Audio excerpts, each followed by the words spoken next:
Exercise number 3.4, question number 1. Use log tables to find the value of 789.5 raised to power 1/8.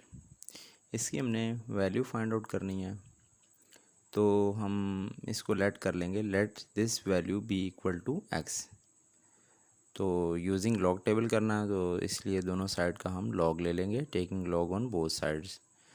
तो दोनों sides का common log लेंगे, base 10 वाला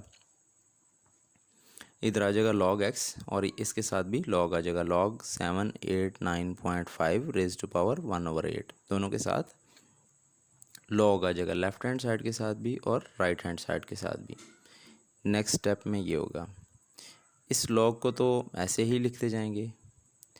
तो ये जो थर्ड लॉग के हिसाब से ये एक्सपोनेंट लॉग से पहले लिख देंगे, और फिर ले जाएगा log 789.5। 1/8 को कैलकुलेटर से लिखें, कैलकुलेटर पे लिखेंगे तो आएगा 0.125। और ये उन्होंने बोला है कि यूजिंग लॉग टेबल्स, तो इसकी वैल्यू लॉग टेबल की मदद से हम फाइंड आउट करेंगे, जो कि 2.8974 आई है। ये वैल्यू कैसे कैलकुलेट करेंगे? लॉगरिथम के लिए लॉग की वैल्यू जो कैलकुलेट करेंगे, log 789.5, इसमें सबसे पहले देखना है कि करैक्टरिस्टिक क्या है। तो यहाँ से सबसे पहले 7 नॉन ज़ीरो है, तो इसके आगे रेफरेंस पॉइंट है। रेफरेंस पॉइंट से ये जो डेसिमल पॉइंट है ये 2 डिजिट आगे है, तो करैक्टरिस्टिक 2 होगी। मैंटीसा कैसे निकलेगा? ये करैक्टरिस्टिक तो डेसिमल पॉइंट की लोकेशन से पता चलती है, और मैंटीसा जो है उसमें पहले 2 डिजिट यानी 7 8 को देखेंगे तीसरे डिजिट वाले कॉलम यानी 9 में। 7 8 को 9 में देखा तो आएगा 8971 प्लस मीन डिफरेंसेस कॉलम 5, जो कि 78 के सामने ही मीन डिफरेंस कॉलम नंबर 5 है। उसमें वैल्यू देखो तो उनके इंटरसेक्शन के ऊपर 78 और मीन डिफरेंस कॉलम 5 के इंटरसेक्शन के ऊपर वैल्यू 3 है। 3 को इसमें ऐड करेंगे तो आएगा 8974। ये आप लॉग टेबल देखेंगे तो उससे ये कैलकुलेट होगा। ये अगर इससे पहले डेसिमल पॉइंट लग जाए तो ये मैंटीसा कहलाएगा। अब हमारे पास इसकी करैक्टरिस्टिक भी है और मैंटीसा भी है, तो इसका लॉग निकालना हमारे लिए आसान है। इसका लॉग को लिखा, और पहले करैक्टरिस्टिक आ जाएगी फिर मैंटीसा आ जाएगा। तो पहले इसकी करैक्टरिस्टिक लिखेंगे, उसके बाद मैंटीसा लिख देंगे 2.8974, तो ये इसका लॉग की वैल्यू आ जाएगी। ये लिखा नहीं था हुआ यहाँ पे, वो मैंने बाद में भी लिखा है, लेकिन ये इधर कैलकुलेशन में लिखा हुआ था, तो इस वजह से कैलकुलेशन से जवाब ठीक आया हुआ है। अब यहाँ पे 2.8974 इसको लिखा, 1/8 का कैलकुलेटर पे ये जवाब आया। लॉग टेबल की मदद से आंसर 2.8974 आया। इन दोनों को मल्टीप्लाई करेंगे कैलकुलेटर की मदद से तो आंसर आएगा 0.3622। ये लॉग एक्स की वैल्यू है, लेकिन हमने एक्स की वैल्यू फाइंड आउट करनी है, और एक्स की वैल्यू इस वैल्यू के बराबर है जिसकी वैल्यू हमने लॉग के इस्तेमाल से निकालनी है। अब लॉग इस साइड पे आ जाएगा तो वो बन जाएगा एंटी लॉग, 0.3622 का एंटी लॉग।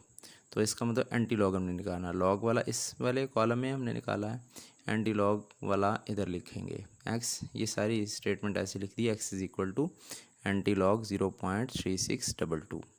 इसमें एंटी लॉग वाले में जब देखते हैं तो पॉइंट से, डेसिमल पॉइंट से पहले करैक्टरिस्टिक होती है, डेसिमल पॉइंट के बाद जो फ्रैक्शनल पार्ट है दैट इज़ द मैंटीसा। तो मैंटीसा और करैक्टरिस्टिक लिख दी। मैंटीसा का 0.36 एंटी लॉग के टेबल में देखेंगे, 0.36 की रो को उसके आगे 2 कॉलम लिखा हुआ है, पहला वाला 0 कॉलम है, फिर 1 कॉलम है, और 0.36 की रो है और 2 कॉलम है, उसमें वैल्यू लिखी हुई है 2301। ये एंटी लॉग के टेबल में आपने देखना है। फिर 3.362 और उसके बाद फिर 2 है, तो ये मीन डिफरेंसेस कॉलम 2 उसकी वैल्यू देखनी है जो 0.36 की रो में मौजूद है, और वो वैल्यू 1 है। तो इसमें वो वैल्यू ऐड की तो हमारे पास आएगा 2302। तो 2302 वैल्यू लिख के तो पहले नॉन ज़ीरो के बाद डेसिमल लगा देंगे। अब ये डेसिमल कहाँ पे मूव करेगा, तो उसके लिए हम कैरेक्टरिस्टिक देखेंगे। यहाँ पे कैरेक्टरिस्टिक ज़ीरो है, यानी डेसिमल ये मूव नहीं करेगा, ना तो ये दाएं जाएगा और ना ये बाएं जाएगा। अगर ये कैरेक्टरिस्टिक ज़ीरो से बड़ा होता, यानी +1 होता या +2 होता, तो डेसिमल उतना दाएं तरफ को जाता। अगर ये माइनस की कैरेक्टरिस्टिक होती तो यहाँ से डेसिमल बाएं तरफ जाता, लेकिन वो कैरेक्टरिस्टिक ज़ीरो है तो इसको रेफरेंस पॉइंट पे लगाया है तो इधर ही लगा रहने देंगे। तो ये x की वैल्यू आ जाएगी which is the anti log of 0.3622। तो चूँकि x की वैल्यू आ गई है तो यानी इस एंटी लॉग की वैल्यू आ गई तो इसको लिखेंगे 2.302। ये x की वैल्यू है और x की वैल्यू थी 789.5 पावर 1/8। ये दोनों x की वैल्यू हैं। इसका मतलब कि ये जो 2.307 वैल्यू है ये 789.5 पावर 1/8 की वैल्यू है। हम चेक करना चाहें कि क्या ये हमारा जो रिज़ल्ट है ये दुरुस्त है या गलत है, तो हम उसको कैलकुलेटर से चेक कर सकते हैं। हम कैलकुलेटर पे लिखेंगे 789.5 पावर 1/8 कैलकुलेटर पे लिखें, तो अगर ये आंसर डायरेक्ट आ जाता है तो इसका मतलब है कि हमने लॉग की मदद से इसको सही से इवैल्यूएट कर लिया। लेकिन अगर डायरेक्ट कैलकुलेटर पे ये लिखने से ये वाला रिज़ल्ट नहीं आता तो इसका मतलब है कि दरमियान में कहीं ना कहीं पे कोई गलती हुई है हमसे। तो हम इसको दोबारा से चेक करेंगे या दोबारा से अटैम्प्ट कर लेंगे। तो ये एक्सरसाइज नंबर 3.45 उसका फर्स्ट क्वेश्चन का सेकंड पार्ट है।